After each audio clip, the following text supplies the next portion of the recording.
Hey, what's up everyone? Adam here with Probably Got This, and today I'm going to cover 5 things you should know about before you jump into the Deadlands DLC and Update 32 base game patch. I like to do these videos to give you an overview of the details you need to know about the launch, what the update is bringing to the game in case you've been away for a while, and to help you understand how the new systems will affect the overall scope of ESO. Real quick, I want to give a shout out to all my patrons. Thank you so much to all the support you guys give. If you'd like to become a patron, check out the link below in the description, and make sure to like, subscribe, heavy attack that bell icon to stay up to date on all the content in the channel if you enjoy these videos. You can always watch me play live at twitch.tv/brahwegotthis as well, and you can check out our website at brahwegotthis.com. Okay, so jumping in straight to number 1 is the release date and platforms and how to access the DLC. So for PC, Mac, and Stadia, it releases on November 1st. For console, it releases on November 8th. Now, this could change in the next week, but that's right now what we've got, and hopefully they will stick to that. Now, there are 2 parts to this update. One is the DLC, the Deadlands, and the content involved in that. The other is the base game patch, Update 32. This is a patch that everyone that owns the game will get to partake in. This is an important distinction because some players, I think, get confused by this. You don't need to own any DLC or ESO Plus to reap the benefits of the Update 32 patch. This will be a overall gameplay patch, which we will get into those contents in a little bit. But in order to participate in the Deadlands DLC, you'll either need ESO Plus, or you need to outright buy the DLC, or if you have a Blackwood and participated in the Blackwood Bounties event recently, you'll get the Deadlands DLC for free. This was something that Zos did recently to help players get the DLC, and if you have questions about this, let me know down in the comments section. I'll try to help you out. So for the next 4 things to know, I'll tell you if they are going to be part of Update 32 or exclusive to the Deadlands DLC. Most of these are part of Update 32, which is good because that means everyone gets to participate in the new content. So number 2 is in this patch, Zos is heavily focusing on hybridization of sets. This is a big change that we really don't know the impact of just yet, but I think if Zos goes this way in a long-term effect, we will get a better idea of how this will affect the game. But what they are doing is they are essentially taking every set in the game and giving it hybrid stats. So for example, Mother's Sorrow previously was giving you spell critical, right? Well, now, after this update, Mother's Sorrow will give you just straight up spell and weapon critical. So if I go here, Mother's Sorrow, Deshawn, it is going to give just critical chance. It doesn't have spell critical or weapon critical. So that is what they're doing with the sets. Leviathan will now give weapon critical and spell critical. So as you can see, this is going to open up a lot of build diversity in theory, according to Zos, but we really need to give it time to see how it actually plays out. But Zos is really heavily leaning towards hybridization now because they want you to not get shoehorned into just playing like all magicka or all stamina. They want to, mix it up. So I kind of appreciate them giving this a shot, but to me, it's still too early to see, in my opinion, how this affects the long term. I know a lot of content creators are testing this. I'm not testing it that hard just because, again, I don't really play meta, but I will say that this might have a cool effect on the game. And another thing that they're doing is they're actually making proc sets crit again. So I think those are going to be very powerful. We'll see how that affects the game as well. But to me, they seem like they really want to put a new hybrid style in the game, almost a class, but they haven't updated the game to have a class yet with a hybrid, focus. And honestly, we probably won't get one. I really felt like this was the year we would get a Spellblade class if we did. But they keep pushing this, so you never know, they may add one next year, I don't know. And also, just a final note, this is an Update 32 base game change, so everyone will see these changes. Number 3, and one of the biggest changes coming to ESO and with this update, is the ARMORY system. You should definitely be aware of this massive update because this is going to make your life a lot easier in ESO.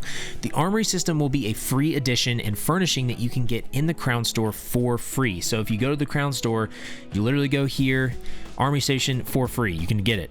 And you just put this in your house, and what the system does is it allows you to change loadouts of your character at an instant.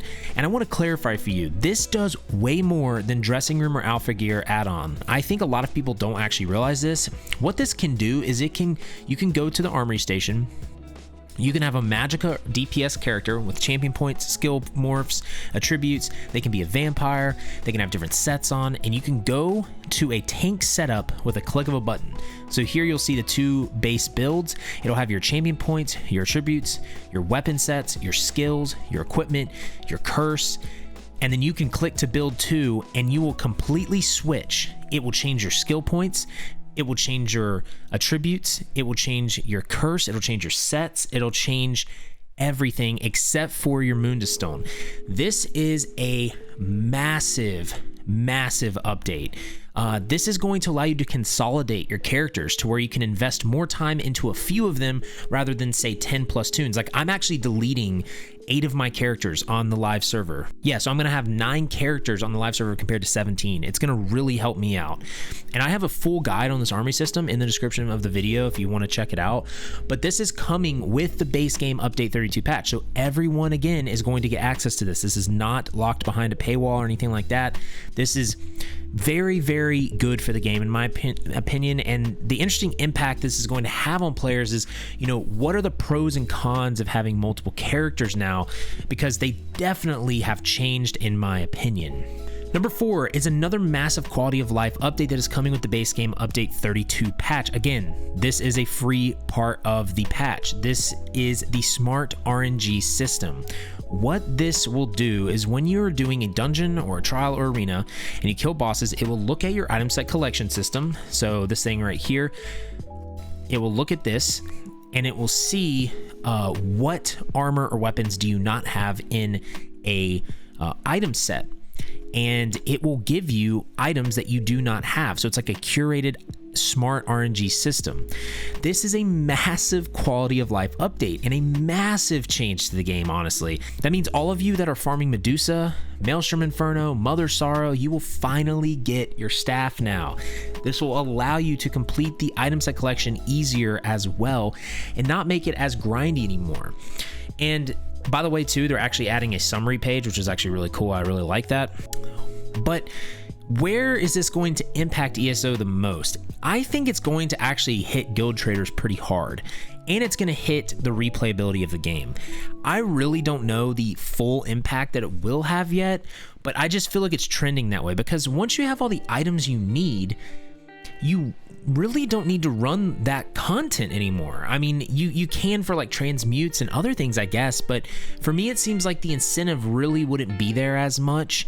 Also, the guild traders, I think, are going to, like I said, just take a massive hit. When players aren't needing that Mother Sorrow staff anymore or some of those overland sets, like, I think the demand will go down. It might make people jack the prices up, but who's gonna buy it? Like, why would you buy a Mother Sorrow staff on a guild trader ever again? Literally, all you've got to do is go kill a couple bosses eventually, and you're going to get it. I mean, there's no reason to buy overland gear now on a guild trader because you should be able to get this with ease now. So that's really going to change some of the guild trading, I think, in some cases. There's obviously tons of other things you can trade in the game, but I'm just saying that that's going to take a massive hit. But only time will tell with this to see what the full impact will be, but I'm really curious to see kind of what this looks like, because now you kind of have an end goal of like trying to get all the item sets in a collection, and it's not as random anymore. Now they did say as well that chests are still random, so if you open a chest, it's going to be a random roll. It's not going to be curated at all. So it'll be interesting to see how this system works.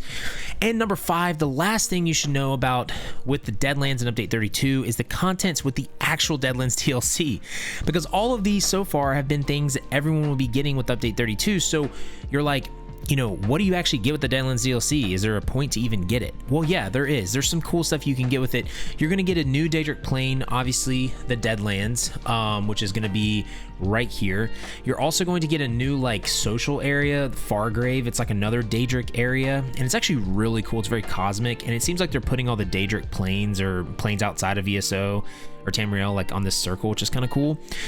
But in the Deadlands, you're gonna experience a lot of things. You're gonna experience 2 different biomes. You're gonna experience a lot of quests, world bosses, delves. You're also going to experience a new PvE boss type or monster type, and that is roaming executioners. These are like They call them like wandering executioners or something like that. These are very interesting. These are like world boss pluses is what they like to say on the article, and just from when I fought it. They're definitely harder than world bosses, but with a group of 4 to 6 people, you should be able to take them down, but they do hit really hard, and I do like the animations that they have. I have a whole video on this if you want to check it out in the description. But these are very interesting, and I would be interested to see if they do this in future content. I think they're starting to hint at some new features they're putting in the game with the wandering bosses, and with like that instance world boss from the Witches Festival. I think they might start adding stuff like that, which is kind of cool, but they need to make the rewards worth it. Like the wandering world boss, like it doesn't really drop anything special in my opinion that I've seen, but I think they're a really cool addition, and I like the idea that they're going towards it. But you are going to get to finish the quest line. I think there's something after the quest line as well, but I haven't went through that just because I don't want to spoil it for myself, and I just don't do a lot of stuff on the PTS because I like it to be a surprise. There's also going to be new cosmetics. There's going to be new furnishings, and everything like that. There will not be a new dungeon or trial or arena, so that's something to keep in mind if you're curious about that. There are some new antiquities you can get and some new mythic items. So if we go into the mythic item Deadlands here, you can see these. There's 3 of them. There's Belhazara's Band, which is a light attack mythic item, which is, it's pretty cool. It's on my werewolf build. You guys can check that out. You also have another ring, Markin Ring of Majesty. This is going to give you weapon and spell damage when you are wearing at least 3 pieces of a set. So it's kind of like rewarding you for having set pieces. And then Spalter of Ruin is a shoulder piece, and this is like a crouching mechanic. It gives you like gives your team like buffs based on if you crouch and stuff. It's really interesting. But these are the new mythic items. Again, there's no new arena or anything like that. It seemed like they really wanted to focus on the questing and the zone in this DLC patch, and a lot of the quality of life base game updates. But I hope this video helped y'all. I hope that it allowed you to see kind of what is coming in the next DLC here. I hope it prepares you for the most part, because I know coming back to the game, sometimes you might not know what's going on, but these are the most, I think, prominent things that you can look out for when you come back. But let me know down in the comment section if you have any questions. Make sure to leave a like I said, if you liked the video. And yeah, you can follow all of my socials and everything down below in the description. But until next time, y'all, just remember to have faith, be great, and I'll see you on ESO.